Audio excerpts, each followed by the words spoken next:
And so I think my first interaction with money was that it could be freedom. It could mean that I could run away from home, escape this life, because at that point I wanted to escape. Life was just hard, and not in the sense that I had to get up at 6 a.m. every morning and milk the family cow. I enjoyed that part. The hard was, really, I think the abuse that my siblings are going through, and the abuse that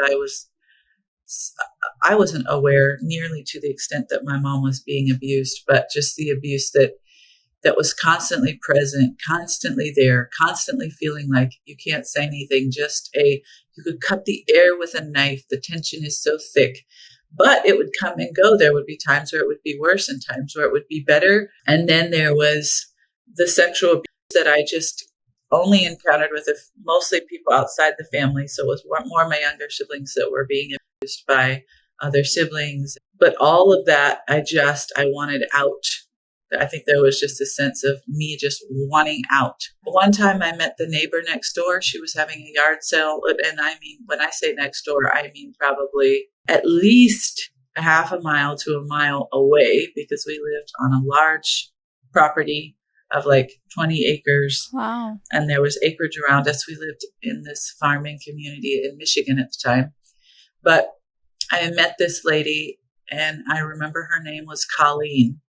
I would say that name to myself while I went to sleep, Colleen. And I would plan out in my mind how one night I'm going to get out.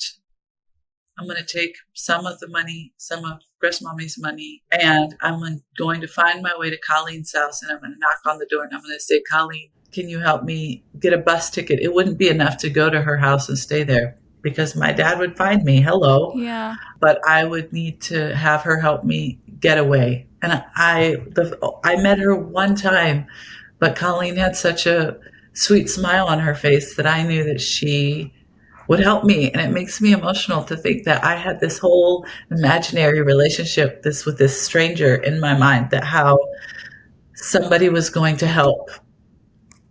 But then we moved. About a year later, we moved to a new community in North Carolina. And within 2 years, my parents had arranged for me to be married to somebody, because in those circles, they call it courtship and betrothal, but really it's arranged marriage. A therapist helped me realize that. Yeah. Because the parents decide on who you're going to marry. Before we get into your arranged marriage, because I definitely want to hear about that, I'm curious about what your perception was of the outside world when you were planning to run away. How much were you exposed to? Did you know how it worked in the outside world? Were you able to go out and see different things? So that's such a good question. Mostly I was pretty terrified of the outside world. I remember a time at some point I heard about Child Protective Services. I don't even know how. Somebody else's children had been taken away, I think, because their family had been reported. And I think my parents made sure that I knew that the children that go into foster care and get taken away from their parents are abused and raped every day. Not that that wasn't happening in my home too, but I guess it was worse if it was happening with a stranger. Wow. So when I was younger, we didn't dare talk about anything that was happening at home. We didn't dare mention it. Plus, I had cousins where the abuse was way worse, they said. My uncle broke my aunt's arm, and he raped all of his daughters. And at least my dad didn't rape me, at least when I was older, right? So it was, we had it good. Remember, we were told every day how good we had it. And so I think there was a lot of times when the outside world to me was much more dangerous than the world that I lived in my mind. I think as a teenager, I just thought, even if it is worse, I don't know, I just no longer cared about how bad it was that I had heard out there. I just didn't want to be at home anymore.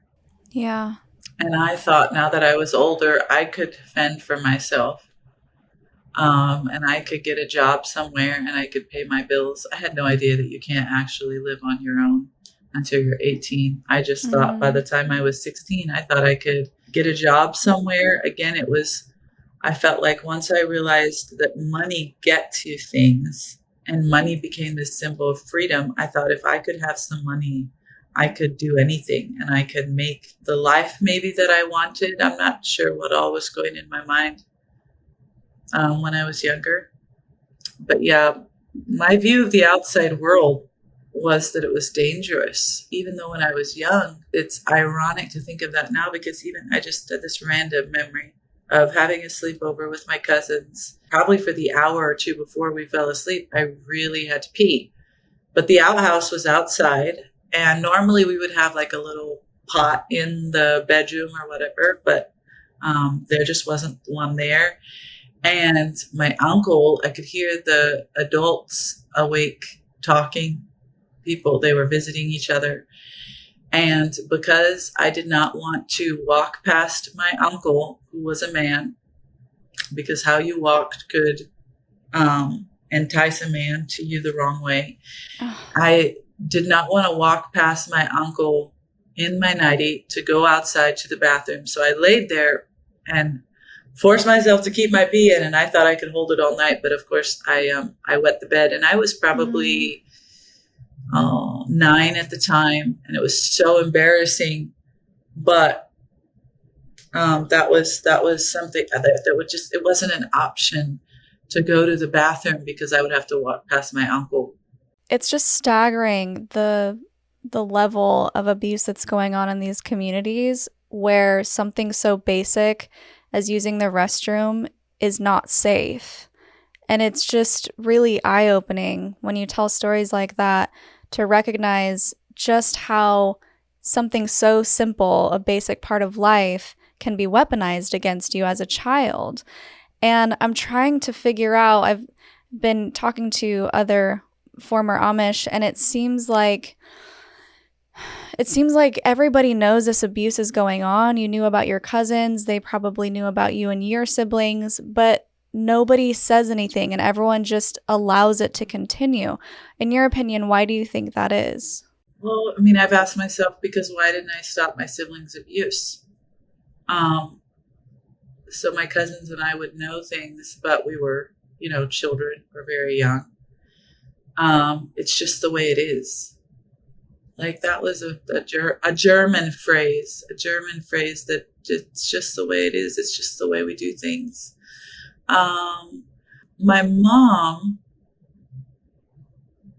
I just think the same kind of denial that you begin to practice denial as a young person, as a child, and you practice it and you grow up and you just are in denial. Yeah. It's like this brainwashing and gaslighting that's happening all the time makes you think you're living in some kind of righteous environment where, we have attained really the high. We've because we are Anabaptists and our bloodline is Anabaptist, and we can trace ourselves all the way back to the people that died for their faith. So it's almost like we are a holy bloodline, and we've attained, maybe the highest level of spirituality, I guess. And so some of this stuff shouldn't happen, but, that's where, it did happen. And I think for my mom, she had a lot of fear.